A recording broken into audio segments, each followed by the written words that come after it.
이제 우리 하나님 말씀 같이 살펴보도록 하겠습니다. 오늘 우리에게 주신 하나님 말씀은 신약 성경 마태복음입니다.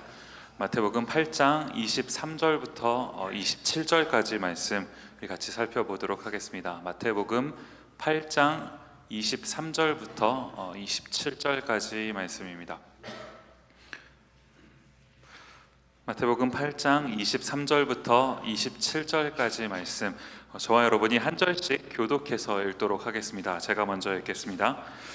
배에 오르심에 제자들이 따랐더니 바다에 큰 놀이 일어나 배가 물결에 덮이게 되었으니 예수께서는 주무시는지라. 그 제자들이 나와 깨우며 이르되 주여 구원하소서, 우리가 죽겠나이다. 예수께서 이르시되 어찌하여 무서워하느냐, 믿음이 작은 자들아 하시고 곧 일어나사 바람과 바다를 꾸짖으시니 아주 잔잔하게 되거늘. 같이 읽겠습니다. 그 사람들이 놀랍게 여겨 이르되 이가 어떤 사람이기에 바람과 바다도 순종하는가 하더라. 아멘. 오늘 말씀을 나누기에 앞서서요, 우리 잠시 조금 서로 알아가는 시간을 조금 가졌으면 좋겠는데, 우리 디모데가 한 100명 정도 되다 보니까 이제 친하게 지내는 사람들끼리는 인사도 자주 하고 이렇게 교제를 하는데 와도 한 번도 인사를 안 하고 가는 사람들이 사실 있어요. 그래서 우리 이 시간 좀 수고스럽겠지만 자리에서 한번 일어나 주시겠습니까? 자리에서 일어나서 잠시 이제 서로 가서 나는 이름이 뭡니다, 나는 어떤 전공으로 공부하고 있어요, 무슨 일을 하고 있습니다. 우리 조금 옆에 있는 분들만 말고요, 다 자리에서 한번 일어나 주시겠어요? 좀 돌아다니시면서 멀리 있는 분까지 좀 찾아가서 좀 인사하는 시간을 가졌으면 좋겠습니다. 우리 이 분단을 좀 오가면서 일어나 주세요, 일어나 주세요. 앞에서 목사가 얘기를 하면 좀 들어야지. 빨리 이게 좀 일어나 주시고 저 멀리 있는 데까지 좀 찾아가셔서 평소에 이 인사 안 했던 분들, 잘 몰랐던 분들한테 찾아가서 좀 이렇게 말씀도 하시고 이름도 좀 통성명도 하시고 하시면 좋겠어요. 저 멀리까지 좀 가십시다. 우리 좀 밥 먹었으면 움직여야 돼요, 여러분. 저 멀리까지 가주셔서 한 2분 정도 시간 더 드릴게요. 좀 여러분 한 번 더 가서 인사도 하고 악수도 한번 해주시고요. 우리 동성끼리는 좀 안아도 한번 주시고 좀 인사하는 디모데가 됩시다. 그리고 와도 이게 인사 한번 안 하고 가시는 분들 너무나 많아요.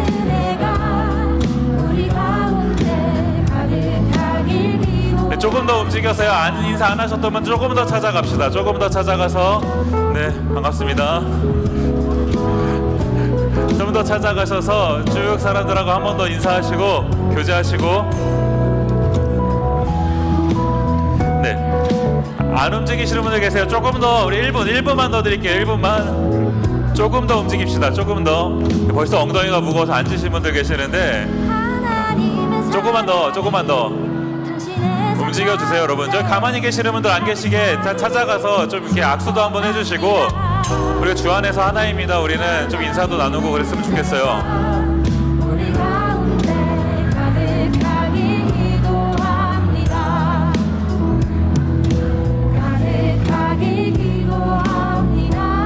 네, 마지막으로 한두 사람만 더 찾아가서 인사하고 교제합시다. 마지막 한두 사람만. 반갑습니다. 자, 이제 다 자리에 앉아주시겠습니다.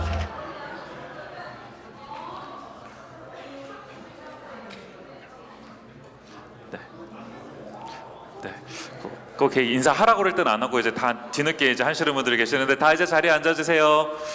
한두 주만 더 이런 시간을 좀 가지려고 해요.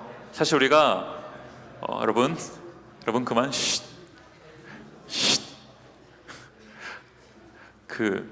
사실 우리가 예배 드리러 교회에 오는데요, 신앙생활 하겠다고 교회에 오면서 기본적인 세상 사람들도 하는 그 예의 범절을 안 지키는 거는 되게 이거는 앞뒤가 안 맞는 일이라고 생각을 해요. 우리 기본 중에 기본이 인사 아니겠습니까?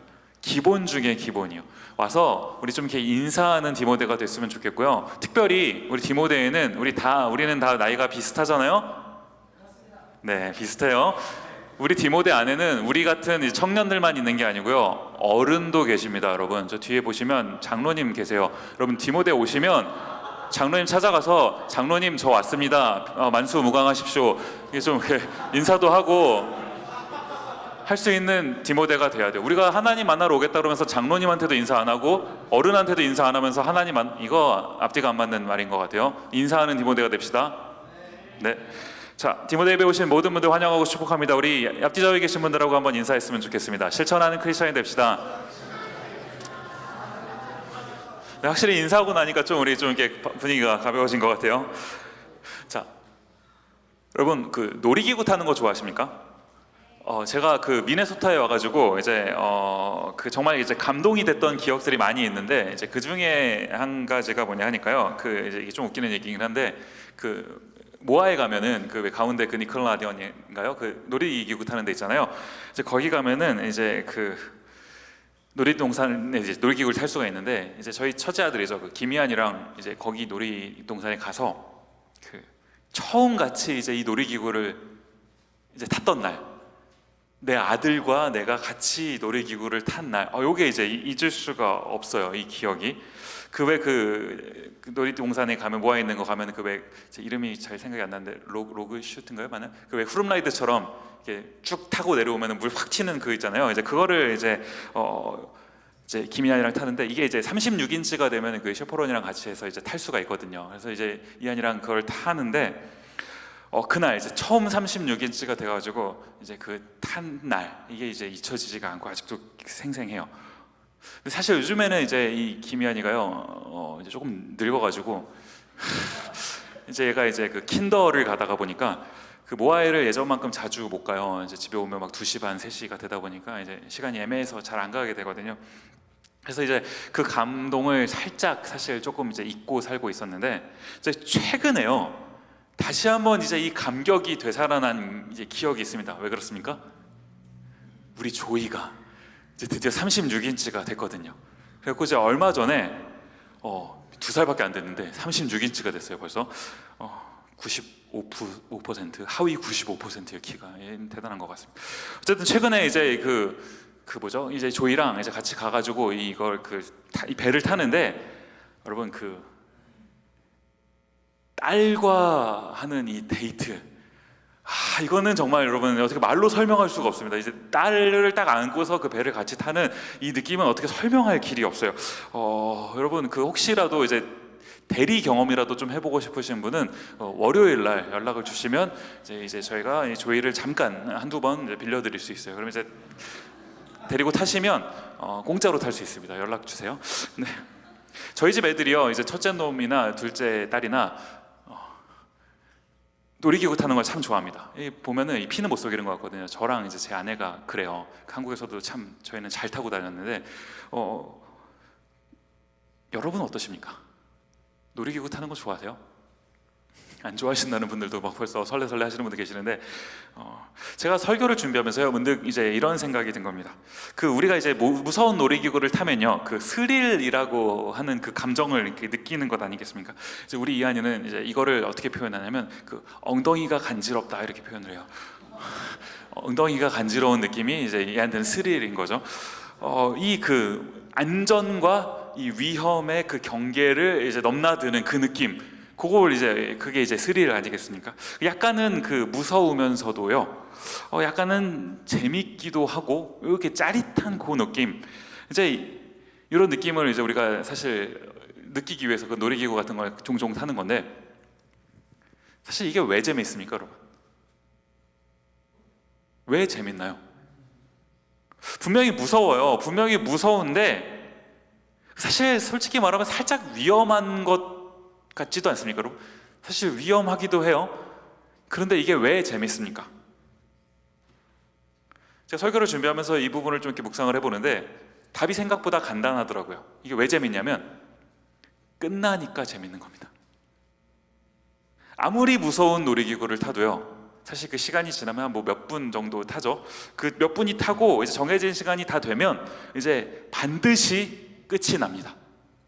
이제 끝날 듯 안 끝날 듯 안 끝내주는 데가 저기 그 인천에 월미도 가면 그 바이킹 타면 그 아저씨가 가끔씩 이제 끝날 듯 안 끝날 듯 계속 해주는 경우가 있기는 한데 그래도 몇 타임 더 타면은 끝내줘요. 끝납니다. 그러니까 재미를 느낀다라는 거예요.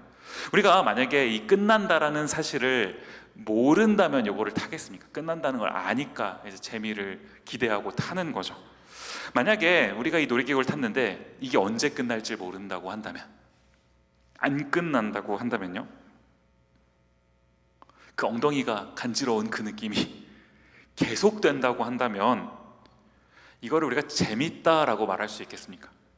스릴이 넘친다라고 함부로 얘기할 수 있을까요? 제 생각에는 이거는 뭐 재미나 스릴이 아니라 공포에 가까운 느낌이 아닐까라는 생각을 해보게 된다라는 겁니다. 제가 이제 이번 주 설교를 준비하면서 이것저것 이제 묵상을 하다가 문득 이제 이런 생각이 드는 겁니다. 우리 인생도요, 사실 이렇게 보면은 이 놀이기구 타는 거, 이 롤러코스터 타는 거가 참 우리 인생이랑 좀 비슷한 그런 이제 비유로 이제 들기 좋은 그런 거 아니겠습니까? 어떨 때는 이제 롤러코스터도 이게 좀 평이하게 쭉 스무스하게 잘 갈 때가 있어요. 재밌게 바람이 막 시원하고 그런 느낌이 들 때도 있죠. 그런가 하면 또 어떤 때는 이제 이게 그 스릴과 공포의 그 경계를 넘나드는 그런 상황이 올 때도 있는 거 아닙니까? 뭐 빙글빙글 돈다라든지 갑자기 뚝 떨어진다든지 뭐 이럴 때요. 우리 인생도 딱 이런 거 아니겠습니까? 만약에 우리가 우리 인생 가운데서 우리 인생의 그 전체를 아마 혹시 다 알고 있다면, 이 전체의 이 노선을 우리가 다 알고 있다면, 그래서 이 다음 코스가 뭐고 이제 이 전체 이 롤러코스터가 언제 끝날지를 우리가 알고 있다면 그래도 사실 조금 견딜만 할 것 같아요. 이게 언젠가 끝난다는 걸 안다면요. 지금 여러분 중에서는 그 학생들, 특히 요즘에 이제 그 중간고사 이제 슬슬 이제 시작된 것 아닙니까? 중간고사 공부하시느라고 힘드신 분들 계실 텐데, 그런데 만약에요, 우리가 공부라는 게 사실 힘들어요. 공부는 되게 힘든 겁니다. 공부가 힘들죠. 공부가 제일 쉬웠어요, 이런 건 거짓말인 것 같아요. 공부 참 많이 힘들었던 것 같은데, 그 공부 하다가 공부를 하는데 힘들게 하고 있기는 한데, 만약에 우리가 이 공부를 마치면 어느 회사에 내가 취업이 될 거다라는 사실을 알고 있다면, 만약에 내가 이 공부를 다 마치면 어느 대학원에서 나를 이제 받아줘서 그 대학원에 합격할 수 있다라는 사실을 알고 있다면 사실 이 공부가 조금 힘들어도 견딜만 하지 않겠습니까? 미래를 알고 있다면요. 그런데 지금 이 상황이 견디기 어렵게 힘든 이유가 뭐겠습니까? 모르니까요. 앞길을 모르니까 힘든 건 아니겠어요? 이 롤러코스터가, 나의 인생의 이 롤러코스터가 도대체 언제 끝날지 모르니까, 그러니까 답답한 것 아니겠습니까? 저는 이제 오늘 본문을 여러분과 함께 좀 살펴보면서 이제 이런 우리의 인생에 이 성경이 무슨 이야기를 하고 있는지 이 부분을 좀 같이 좀 살펴봤으면 하는 겁니다. 오늘 본문을 함께 좀 보시면요, 마태복음이 특별히 이제 오늘 본문의 상황을 이렇게 기록을 합니다. 마태복음 8장 23절 24절을 보시면, 배에 오르심에 제자들이 따랐더니 바다에 큰 놀이 일어나 배가 물결에 덮이게 되었으되 예수께서는 주무시는지라. 여러분 지금 이거 보시면 어떤 상황인지 이해가 되시죠? 이제 그 예수님과 제자들이 한 배에 이제 탄 겁니다. 배를 타고 이제 가고 있는데 갑자기 큰 놀이 일었다. 이제 큰 놀이라는 것은 이제 풍랑 이런 걸 의미하죠. 이제 큰 풍랑이 발생을 했다. 그래서 풍랑을 만났다라는 겁니다. 이제 이 풍랑을 만나다 보니까 뭐 여기 보면 뭐 갈릴리 바다라고도 하니까요. 이제 바닷물이 이제 뱃속으로 들어오기도 하고 막 이러니까 이제 무서워진 거죠. 이제 거의 죽을 것 같은 뭐 이런 상황을 이제 만나게 됐다라는 것 아니겠습니까? 사실은 제가 설교를 준비하는데 제가 한 번도 배 타면서 이런 경험을 해본 적이 없거든요. 배를 타본 적은 있지만 이런 뭐 배를 타다가 풍랑을 만나본 경험이 없기 때문에 사실 이게 이제 어떤 느낌인지 정확하게 알기는 좀 저한테는 어려웠던 부분인 것 같아요. 그런데 이제 우리가 이것을 좀 보면서 이게 어떤 그 단순히 이제 배를 타고 가다가 어떤 풍랑을 만난 뭐 그런 것으로, 그런 개념으로 이해하는 게 아니라 이걸 조금 바꿔서요, 이거를 이제 우리의 어떤 그 인생길에서 어떤 어려움을 만났다라고 좀 바꿔서 이것을 생각해 본다면 그래도 조금은 이것을 이해해 볼 수 있지 않겠습니까? 우리가 살면서요, 사실 살다가 보면은 이런 경험들 많이 해보는 것 아닌가요? 분명히 출발은 잘 했습니다. 근데 출발은 잘 했는데 조금 가다가 보니까 예기치 못했던 이런 어떤 어려움들이 발생하게 된다라는 거예요. 때로는요, 그 어려움이 생각보다 심각한 겁니다. 오늘 본문도요, 이제 같은 본문인데 병행 본문이죠. 누가복음에 보면은 이 같은 본문을 이렇게 표현을 합니다. 누가복음 8장 23절 보시면 행선할 때 예수께서 잠이 드셨더니 마침 광풍이 호수로 내리침에 배에 물이 가득하게 되어 그다음 보시면 위태한지라. 이 맨 마지막에 보시면 위태한지라 이거. 지금 이게 이 위태하다라는 표현이 지금 이 상황이 얼마나 심각한지를 보여주는 이제 그런 구절 아니겠습니까? 우리도 살다가 보면 이런 일을 만나게 된다라는 거예요. 시작은 분명히 좋았습니다. 심지어 이 배에는 예수님도 함께 계셨던 것 아닙니까? 우리가 예수님과 함께 어떤 인생길을 시작을 했어요. 힘차게 출발을 한 겁니다. 그런데 그렇게 쭉 잘 나가면 더할 나위 없이 좋겠는데 뭐가 문제라는 거예요? 전혀 예상하지 못했던 어떤 일을 만나게 된다라는 겁니다. 그래도 우리가 이 인생이라고 하는 것을 사실 조금 살아본 거 아닙니까? 그렇죠? 우리가 몇십 년 살아보지 않았습니까? 특별히 제가 이제 우리 그 디모데 지체들을 이제 만나서 이런저런 얘기도 나누고 신방을 하다가 보면요, 이제 느끼게 되는 게 참 많은데 그것들 중에서 제가 한국에서는 경험해 보지 못했는데 특별히 우리 디모데 지체들을 통해서 느끼게 되는 게 뭐냐면, 우리 디모데 지체들이 이 타지 생활을 좀 오래 해서 그런지, 유학 생활이요, 부모님 떨어져서 산 그 생활을 아무래도 한국에 있는 사람들보다는 이렇게 오래 해서 그런지 어지간한 일 앞에서는 잘 안 흔들려요. 어지간한 일은 그래도 다 좀 견뎌내고 스스로 서보려고 노력하는 모습들이 이렇게 보이더라고요. 한국은 조금 다르거든요. 작은 일에도 좀 이렇게 잘 어떻게 내가 선택해야 될지 몰라서 어른들한테 와서 꼭 물어보고 뭐 이렇게 하는 경우가 많이 있거든요. 제가 한국에서도 청년부 이게 교역자를 해봤는데 지금이랑 비슷했어요. 한 100명 모이는 공동체였는데 지금 임원단을 보면 되게 저는 가끔씩 보면은 대단하다라는 생각이 들어요. 자기네들이 알아서 막 다 하잖아요. 밥도 하고 막 이게 막 다 하잖아요. 돈도 막 이렇게 회계가 잘 살림도 하고. 한국에서는 잘 안 그러거든요. 우리 디모데 지체들 보면서 이런 걸 볼 때마다 참 대단하다는 생각이 사실 듭니다. 그래서 우리가 이제 어지간한 일은 이제 외국에서 혼자서 살아본 이게 짬밥이 좀 생겼잖아요. 짬밥이 생기다 보니까 이제 어지간한 일은 그냥 내가 이제 극복해낼 수 있는 이게 이제 생겼다고요. 내성이 생겼다고요. 문제가 뭡니까? 어지간한 일이 아닐 때요. 어지간한 일은 내가 적당히 넘겨보겠는데 어지간한 일이 아닌 경우를 만나게 되더라는 거예요. 이제 우리 나이가요, 여러분, 이제 슬슬 그 어지간한 일이 아닌 걸 만날 때가 됐습니다. 이런 걸 이제 딱 만나면요, 이제 갑자기 그 현타가 팍 오는 거 아닙니까? 제가 이 표현을 찾고 되게 감사했는데 설교를 준비하다 갑자기 떠올랐어요. 현타가 팍 오는 거 아닙니까?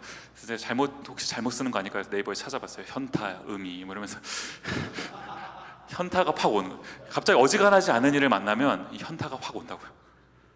그런데요, 제가 이제 오늘 본문을 묵상하다가 생기는 이제 질문이 하나 있는데, 이제 뭐냐 하니까 지금 이 위태한지라, 본 보시면 위태한지라, 이런 위태한 상황이 됐는데 예수님이요, 아까 분명히 배에 예수님 같이 타고 계시지 않습니까? 이 예수님 뭐하고 계셨냐라는 겁니다.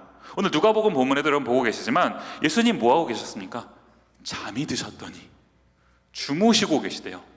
위태한데, 나는 위태한데 예수님 주무시고 계시다라는 겁니다. 예수님이 어떻게 이런 광풍이 부는 가운데서도 주무실 수 있었는지, 이 부분이요. 이 부분도 이제 우리가 한번 이따 목장 성경 공부할 때 여러분 구절을 찾아가면서 한번 추측해보고 우리가 한번 추론해보는 시간을 좀 가져보려고 해요. 이 부분을 읽을 때도 여러분이 조금 그 도전이 되시는 그런 시간이 되었으면 좋겠습니다. 주님은요, 우리 예수님은 하나님이시잖아요. 하나님의 아들이시고, 그럼 전능하신 분 아닙니까? 그럼 전능하신 예수님은 사실 전능하시니까 조금 인생을 조금 덜 열심히 사셔도 하시고 싶은 거 다 하실 수 있는 것 아니겠습니까? 전능하신 예수님이니까요. 그런데 우리 예수님은요, 이따 여러분 그 성경 공부 시간에 찾아보시겠지만 정말 열심히 사셨습니다. 잠잘 시간 심지어 밥 먹을 시간도 없이 사셨다라고 성경이 기록하고 있거든요. 우리가 이 모습을 좀 살펴보면서 예수님의 이 바쁘게 사셨던 모습과 이 나의 모습이 어떤 차이가 있는지 이걸 좀 보시면서 우리가 좀 도전이 되는 시간이 되었으면 좋겠어요. 어쨌든 이제 뭐 그건 이따가 여러분 살펴보시고요. 그건 그렇고 문제가 뭐냐라는 겁니다.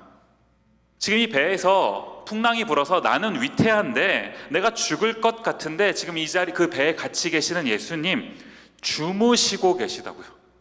이게 지금 정말 답답한 상황 아닙니까? 제가 이 부분을 이제 가만히 살펴보고 있는데 이게요 사실 우리가 겪고 있는 우리가 종종 만나게 되는 일과 다름이 없다라는 생각이 드는 겁니다. 만약에 우리가 이 인생을 사는데 예수님 말씀도 안 듣고 하나님 말씀도 안 듣고 내 맘대로 막 살았어요.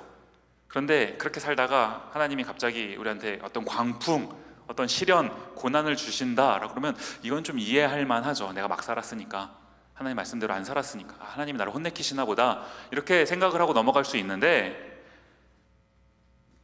그게 아닐 때요.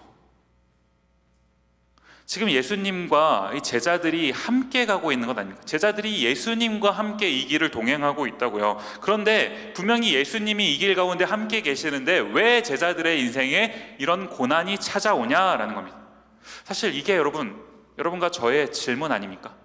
우리가 예수님 믿는데 기도도 하는데 신앙생활도 하는데 내 인생에 왜 이런 고난이 찾아옵니까? 주님, 왜 내 가정에는, 우리 집에는 이런 문제가 찾아오고 내 인생길에는 왜 이런 문제가 찾아옵니까? 라는 질문이 사실 우리의 질문 아닌가요?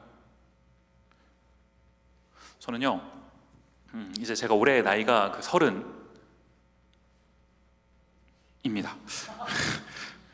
30이에요, 그죠? 30. 사실 미국 와서 나이를 안 세고 있는 것 같긴 한데 30이에요. 제가 믿기로는 그래요. 자, 여러분이나 저나 별로 차이가 안 나요. 우리 같이 뭐 올림하거나 내림하면 다 30 아닙니까? 그렇잖아요. 다 30이잖아요. 뭐 여러분과 저가 별로 차이가 안 나요. 그러니까 제가 여러분보다 뭐 얼마나 인생 살아봤으면 얼마나 더 살아봤다고, 조금 더 살았는데 그 조금 더 살아봤다고 내가 무슨 인생을 목사란답시고 모든 인생을 다 아는 것처럼 말씀드리고 싶지 않아요. 저도 그렇게 많이 안 살아봤습니다. 연소해요. 그리고요, 뭐 제가 조금 인생 살다가 저 나름대로의 어떤 그런 인생의 풍랑과 고난이 저도 있었는데 제가 그거 경험해봤다고 나의 경험이 뭐 모든 사람의 경험인 것처럼 이렇게 일반화해서 여러분도 뭐 잘 버티십시오 이렇게 말씀드리고 싶지 않습니다. 그런가 하면 사실 여러분 중에 이런저런 일들 겪고 계시는 분들 많이 있으시거든요. 제가 개인적으로 만나서 신방을 하다 보면 이제 듣게 되니까. 그런 여러분들의 어떤 아픔이나 슬픔, 이런 고난을 제가 함부로 얘기하고 싶지 않아요. 목사이지만 그냥 함부로 얘기하고 싶지는 않습니다. 근데 오늘 이 시간 우리가 함께 한번 생각해 봤으면 좋겠는 부분이요, 우리가 어떤 그 인생의 문제나 고난, 뭐 풍랑을 만나는 그 모양은 사실 조금씩 달라요. 각자가 다 다릅니다. 그런데 그 고난을 가만히 살펴보니까 그 풍랑 가운데 있는 어떤 그 영적인 원리라고 할까요? 이거는 같더라라는 겁니다. 내 삶에 어떤 위태한 일을 겪고 있는데 예수님은 주무시고 계시는 이 상황이요. 다른 말로 하면 나는 지금 힘든데, 나는 어떤 고난을 겪고 있는데 하나님은 침묵하고 계시는 것 같은 이런 상황이요.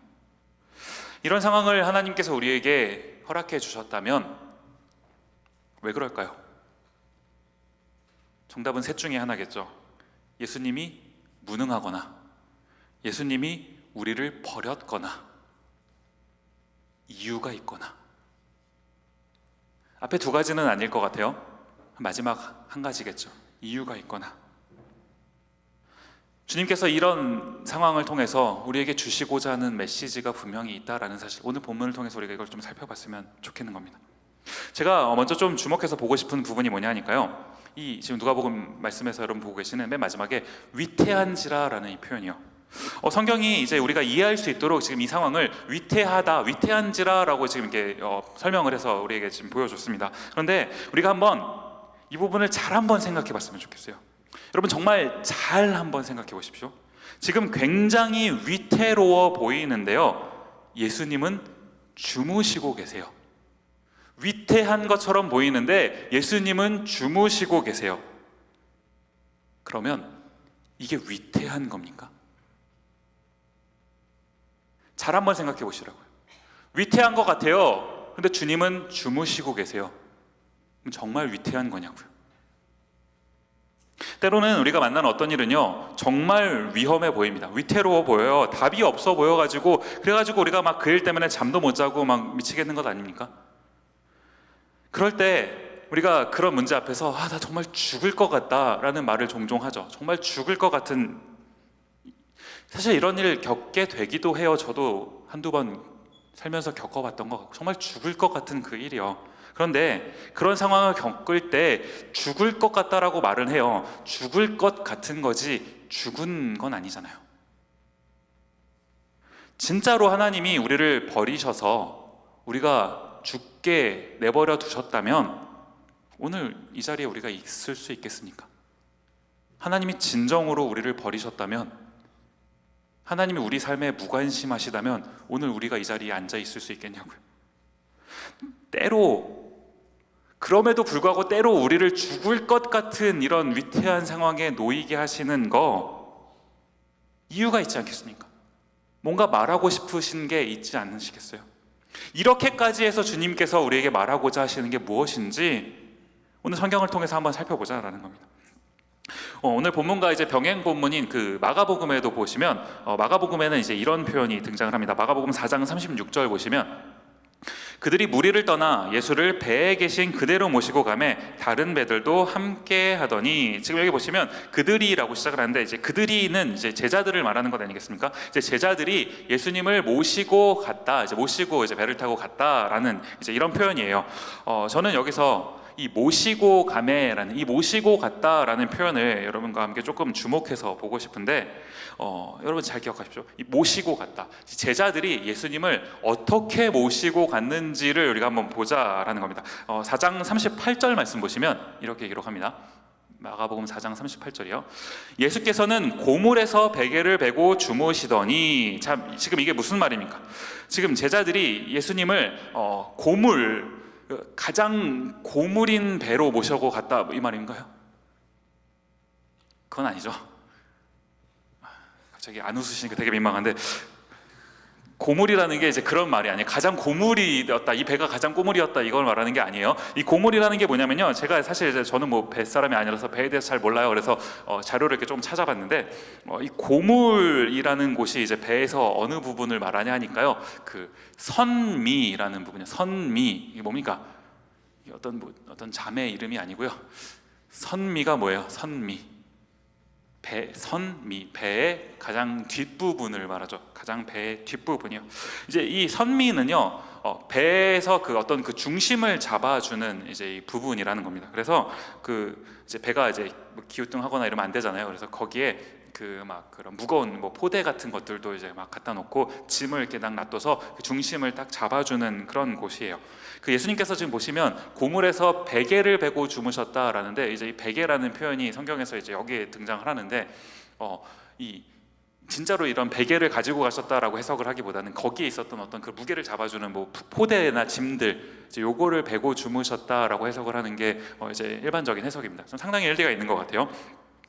이 고물은요, 이런 관점에서 본다면 굉장히 안전한 곳 아니겠습니까? 배에서 이 고물이 이제 무너지면은 배가 큰일 나니까 배에서 가장 안전한 곳이라고요. 그러니까 지금 제자들이 이 배를 타고 예수님을 모시고 배를 타고 가면서 이 배의 가장 안전한 곳, 고물이라는 곳으로 예수님을 모셔서, 그리고 이제 예수님을 모시고 갔다. 우리가 이걸 이렇게 보면요, 이 제자들 굉장히 멋있죠. 나의 사랑하는 예수님을, 나의 사랑하는 선생님을, 나의 사랑하는 주님을 가장 안전한 곳으로 모셔서 이제 갔다, 모시고 갔다라고 이렇게 해석을 해본다면 되게 멋있는 부분일 수도 있겠습니다. 그런데 지금 이 모습 속에 이 제자들의 어떠한 모습이 숨겨져 있냐라는 겁니다. 지금 방금 전까지 이 배에 타시기 방금 전까지 우리 지난주까지 계속 살펴봤죠. 배에 타시기 직전까지 어떤 일이 있었습니까? 육지에서, 배 아래서요. 육지에서 예수님이 막 기적도 보여주시고 막 멋들어진 모습 보여주셨던 것 아닙니까? 뭔가 대단했어요. 예수님의 그런 대단한 모습을 보고 제자들도 아, 이분 뭔가 있구나라는 생각이 들지 않았겠어요? 보고 느끼는 게 굉장히 많았다는 겁니다. 그래서 배 아래에서는, 육지에서는 내가 이 예수님을 따른 겁니다. 따라간 거예요. 그런데 그 육지를 떠나서 배에 타는 순간 어떻게 된 거예요? 육지에서는 내가 예수님을 따랐었는데 이 배에 예수님이 타시는 순간부터는 이 배는 뭡니까? 내 전문 영역이라고요. 육지에서는 주님이 이것저것 하셨었는데 거기서는 내가 주님을 따르는 게 맞았는데 이 배는 그래도 내가 30몇 년, 20몇 년, 30몇 년 짬밥이 있고 내가 전문가인데 여기는 내 전문 영역이라고요. 이 배는 내가 전문가니까 여기서는 내가 직접 이 배를 운항을 해가지고 목적지까지 내가 안전하게 모셔드릴 테니 예수님은 가장 안전하고 편안한 그곳에서 쉬십시오. 조금만 더 직설적으로 막 얘기하면 뭡니까?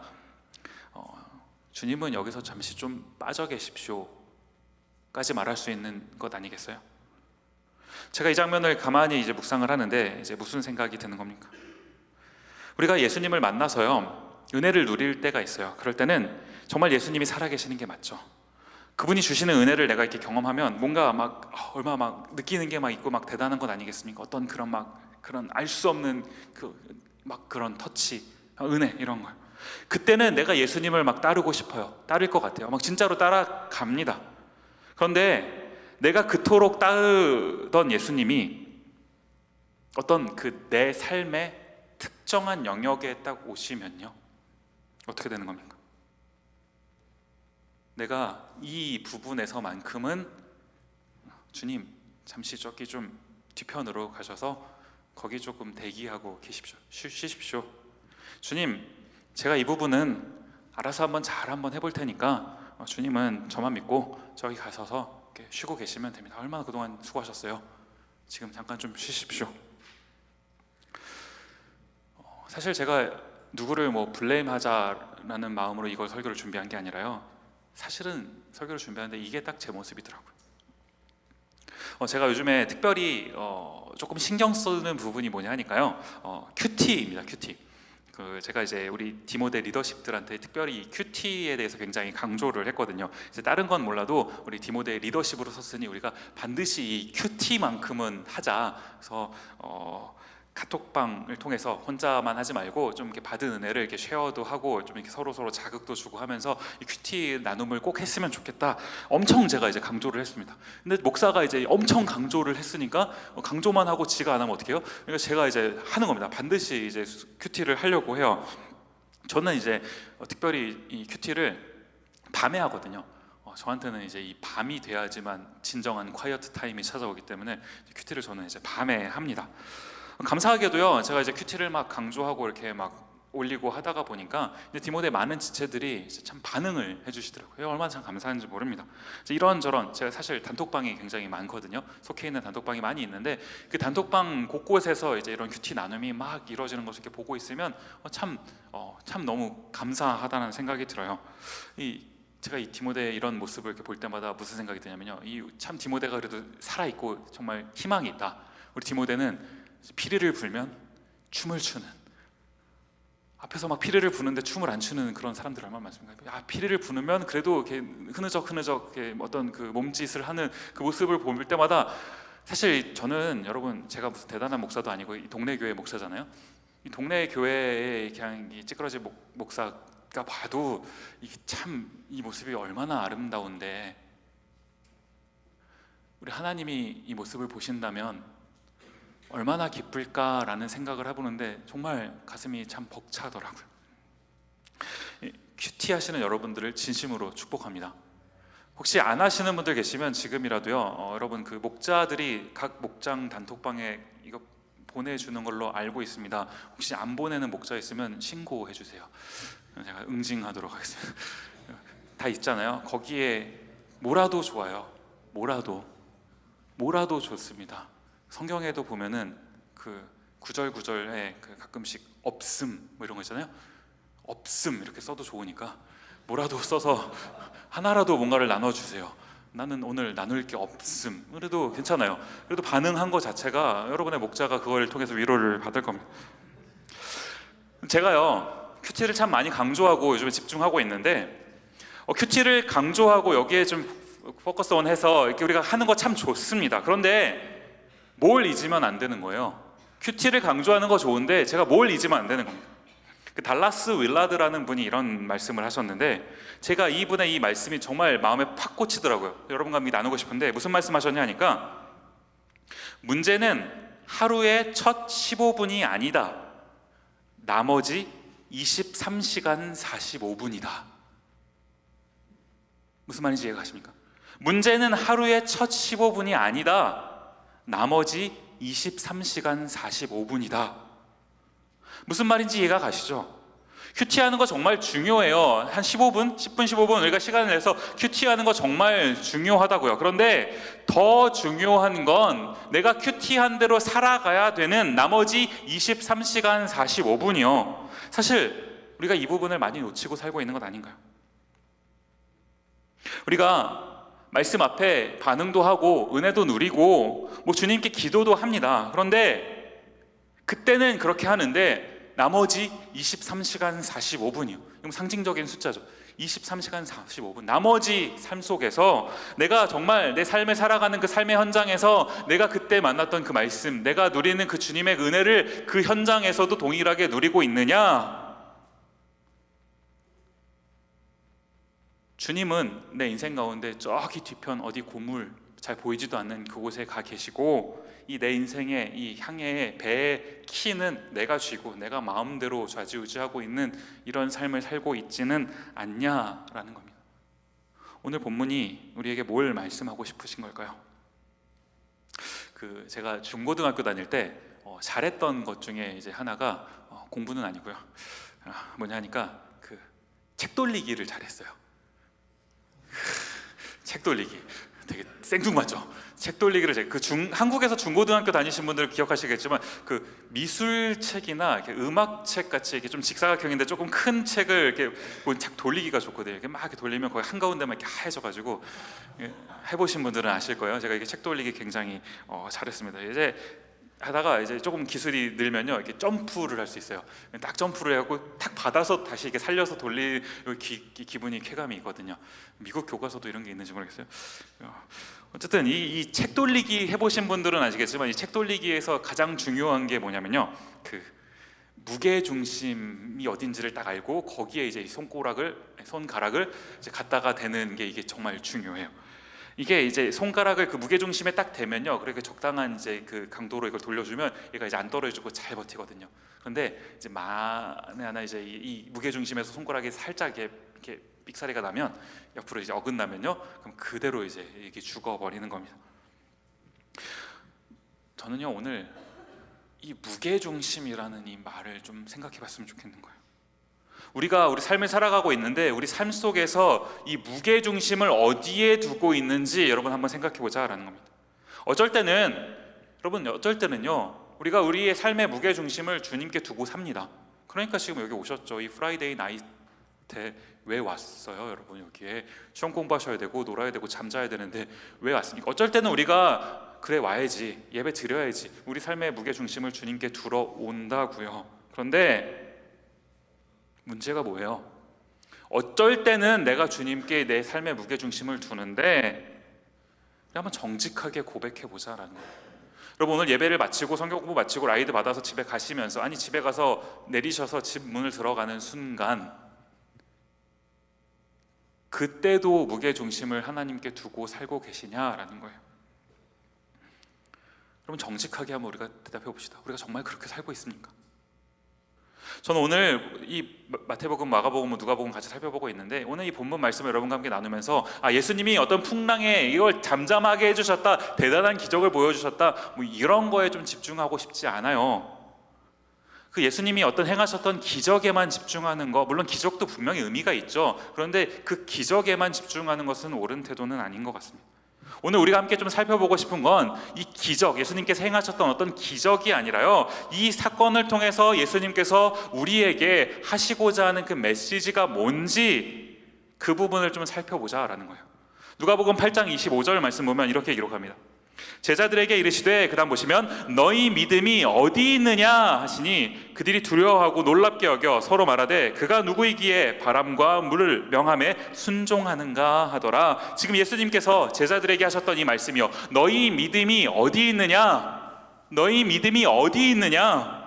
저는 오늘 이 예수님께서 동일하게 우리에게도 이 질문을 하신다라고 생각합니다. 너희 믿음이 어디 있느냐? 우리의 믿음은 어디에 있습니까? 여러분의 믿음은 어디에 있으신가요? 오늘 본문이요, 사실 오늘 본문 상황이 시작될 때 성경을 이렇게 좀 우리가 뒤져서 보시면요, 이렇게 시작합니다. 누가복음 보시면 누가복음 8장 22절이요. 하루는 제자들과 함께 배에 오르사 그들에게 이르시되 호수 저편으로 건너가자 하심에 이에 떠나. 자, 지금 여기 보시 이 부분을 여러분 잘 한번 보십시오. 자, 이 배에 타고 가자라고 말씀하신 거, 우리가 이 배 타고 저기 호수편 건너편으로 건너가자라고 말씀하신 거 누가 말씀하셨습니까? 예수님이 하셨죠. 예수님이 말씀하신 겁니다. 자, 이 예수님이 타고 가자라고 한 이 배는요, 결국 여러분 어떻게 됩니까? 우리 4절만 더 내려가서요, 26절 말씀 보시면 그들이 갈릴리 맞은편 거라사인의 땅에 이르러 어떻게 됐다고요? 처음 목표했던, 처음 의도했던 호수 저편, 갈릴리 맞은편 거라사인의 땅에 이르렀다고요. 처음 의도한 대로, 목표한 대로 가서 도착했다고요. 여러분 정말 이 사실을 믿으십니까? 정말 이 사실을 믿으시나요? 예수님과 함께하는 인생은요, 중간에 풍랑을 만나지 않는 인생이 아닙니다.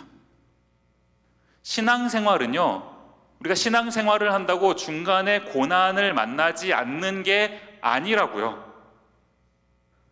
믿음은요, 신앙생활은요, 중간에 고난을 만나고 안 만나고가 아니라 우리가 중간에 어떠한 일을 겪게 되더라도 하나님께서 처음 우리 인생 가운데 계획하셨던 대로 우리를 이끄셔서 목적지까지 우리를 데리고 가시는 것, 이게 신앙생활인 겁니다.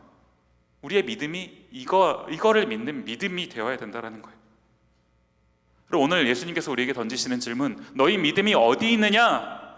오늘 여러분 예배 오셨는데 이 질문을 우리가 한번 마음에 담고요, 어떤 상황 속에서도 우리가 우리 삶의 어떤 무게중심을 어디에 두어야 되는지, 나의 믿음을 어디에 두어야 되는지 고민하시면서 살아가는 우리 디모데가 되었으면 좋겠습니다.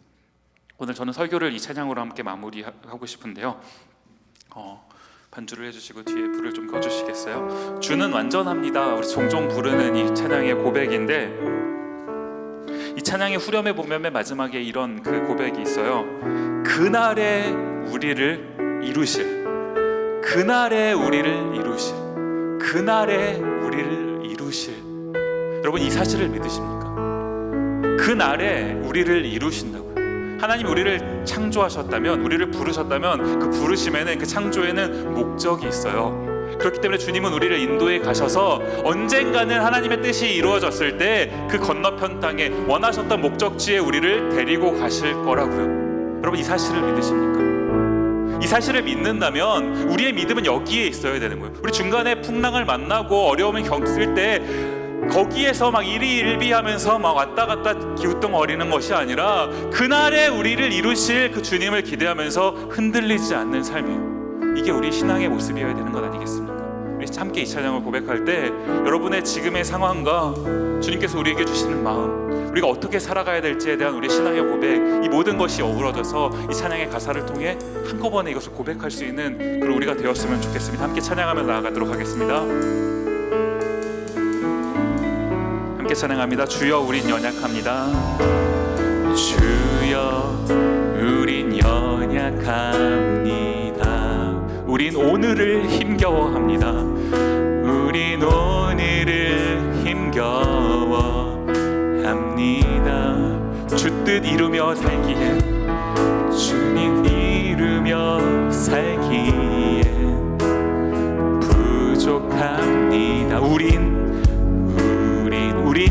연약합니다. 우린 연약합니다. 이렇게 고백합시다. 주여 우린 넘어집니다. 주여 우린 넘어집니다. 오늘 하루 또 실수합니다. 오늘 하루 또 실수합니다. 주의 긍휼을 구하는 주의 긍휼을 구한 죄인입니다. 죄인입니다. 우린 주만 바라봅니다. 한없는 주님의 은혜, 한없는 주님의 은혜 온 세상 위에 넘칩니다. 온 세상 위에 넘칩니다. 가릴 수 없는 주여 온 땅 위에 충만합니다. 온 땅 위에 충만합니다. 주님만이 길이 오니 주님만이 길이 오니 우린 그 길 따라갑니다. 우린 그 길 따라갑니다. 우리 믿음으로 고백하십니다. 그날에 우리를 이루실 나는 연약할지라도요 주는 완전합니다. 주는 완전함. 우리 처음부터 한 번 더 고백하겠습니다. 주여 우린 연약합니다. 주여 우린 연약합니다. 우린 오늘을 힘겨워합니다. 우린 오늘을 힘겨워합니다. 주 뜻 이루며 살기에 주 뜻 이루며 살기 부족합니다. 부족한 우린 연약합니다. 우린 인생의 큰 광풍 앞에서 주여 우린 넘어집니다. 주여 우린 넘어집니다. 사실 이렇게 살고 싶지 않은데도요 오늘 하루 또 실수합니다. 오늘 하루 또 실수합니다. 주님께 긍휼을 구할 수 있다는 거 여러분 이게 은혜 아닙니까? 넘어진 우리가 바라볼 대상이 있다는 거 여러분 이게 은혜 아닌가요? 주만 바라보 우리를 버리시지 않는 하나님 한없는 주님의 은혜 한없는 주님의 은혜 온 세상 위에 넘칩니다. 온 세상 위에 넘칩니다. 가릴 수 없는 주 영광 가릴 수 없는 주 영광 온 땅 위에 충만합니다. 온 땅 위에 충만함. 여러분 이렇게 고백하시겠습니까? 주님만이 길이 오니 만이 길이 오니 우린 그 길 따라갑니다. 우리를 안전하게 그 목적지까지 인도하실 그 주님이여 그날에 우리를 이루실 그날에 우리를 여러분 마음을 다해 고백하십니다. 주는 완전합니다. 주는 우리 마지막 곡만요. 그날에 우리를 이루실 그날에 우리를 주는 완전합니다. 주는 한 번만 더 고백하십시다. 그날에 우리를 이루실 그날에 우리를 이루실 주는 완전합니다. 반주를 들으시면서 잠시 한번 눈을 감아 보시겠습니까? 우리 하나님께 같이 기도했으면 좋겠습니다. 여러분 이 찬양의 가사처럼 오늘 들으셨던 말씀의 내용처럼 우리에게 우리의 인생길을 주님 원하시는 그 목적지까지 인도하실 그 주님, 완전하신 그 주님을 믿으십니까? 우리가 그 주님을 믿는다는 것은요, 중간에 어떠한 상황이 우리한테 찾아온다 할지라도 이 믿음이 흔들리지 않는 걸 의미합니다. 내가 그 주님을 신뢰한다라는 건 중간에 풍랑을 만날지라도 내 인생길 가운데 주님이 함께 하시기 때문에 나는 이 인생길 목적지까지 갈 수 있다라고 믿는 거, 이 믿음을 말한다라는 거예요. 우리 함께 이 시간 기도하실 때, 주님, 내가 사실 살다가 보니까 이러한저런 삶의 이슈들을 만나서 때로는 좀 무섭기도 하고 두렵기도 하고 넘어질 때도 있는데, 주님, 이러할 때에도 나를 버리시지 않고 나를 인도해 주시는 주님, 이 주님을 정말로 신뢰하기를 원합니다. 주는 완전합니다 고백하며 끝까지 주님만을 믿는 제가 되기를 원합니다. 우리 이 기도 제목을 가지고 한 번만 같이 기도하는 시간 가졌으면 좋겠습니다. 같이 기도하시겠습니다. 고마우신 아버지 하나님, 우리 사랑하는 디모데 지체들 함께 나와서 주님을 예배합니다. 주님의 말씀을 듣습니다. 아버지 하나님, 우리 인생길 살아가다가 아버지 하나님, 우리가 여러 가지 일들을 만나게 됩니다. 광풍을 만나게 되기도 하고 인생의 어려움을 겪게 되기도 합니다. 때로는 그 이 어려움이 너무 심해서 심란해서 내 삶이 위태하다고 느껴질 때도 있습니다. 아버지 하나님, 그러할 때 주님께서 나에게 이러한 상황을 왜 겪게 하셨는지 그 질문에 아버지 하나님 집중할 수 있게 하여 주시옵소서. 너희 믿음이 어디 있느냐, 너희 믿음이 어디 있느냐 말씀하시는 그 주님의 질문 앞에 아버지 하나님, 내가 나의 믿음이 어디에 있는지 아버지 하나님 돌아볼 수 있는 제가 되게 하여 주시옵소서. 어떠한 상황 속에서도 주님은 완전합니다 고백하며 나의 믿음이 오직 주님께로만, 나의 인생의 무게 중심이 주님께로만 향해 있는 그러한 삶을 살아가기를 원합니다. 나의 인생을 시작하신 주님께서 아버지 하나님, 저 건너편 주님께서 원하시는 그 목적지까지 인도하실 것이라는 그 사실을 믿고 하나님 주님과 동행하는 우리 모두가 되게 하여 주시옵소서. 그러한 믿음을 우리에게 허락하여 주시옵소서. 항상 우리와 함께 가셔서 주님을 믿고 따라가는 저희 모든 디모데 지체들 되게 하여 주시옵소서. 고마우신 아버지 하나님, 감사합니다. 하나님, 삶의 한 부분에 하나님 우리가 시간을 내어 주님 앞에 나와 주님을 예배할 수 있게 하신 것 감사합니다. 사실 저희가 나왔지만 저희가 나온 것이 아니라 주님께서 나오게 해주셨음을 기억하면서 아버지 하나님, 모든 것이 주님의 은혜였음을 고백하는 저희가 되게 하여 주옵소서. 하나님, 하나님의 인도하심이 아니라면 단 한순간도 살 수 없는 것이 저희의 인생임을 지금 다시 한번 고백합니다. 반대로 주님께서 인도하셨기 때문에 우리 인생은 주님 원하시는 그 목적지까지 반드시 갈 것이라는 것, 그것 또한 고백합니다. 그러하기 때문에 인생의 중간에 하나님, 어떠한 상황을 내가 만나고 겪게 되더라도 그 가운데서 흔들리는 것이 아니라 주님과 함께 있음으로 평안을 누리며 가는 저희 모두 되게 하여 주시옵소서. 주님께서 큰 은혜 저에게 주시기를 원합니다. 감사드리옵고 예수님 이름으로 기도드립니다. 아멘.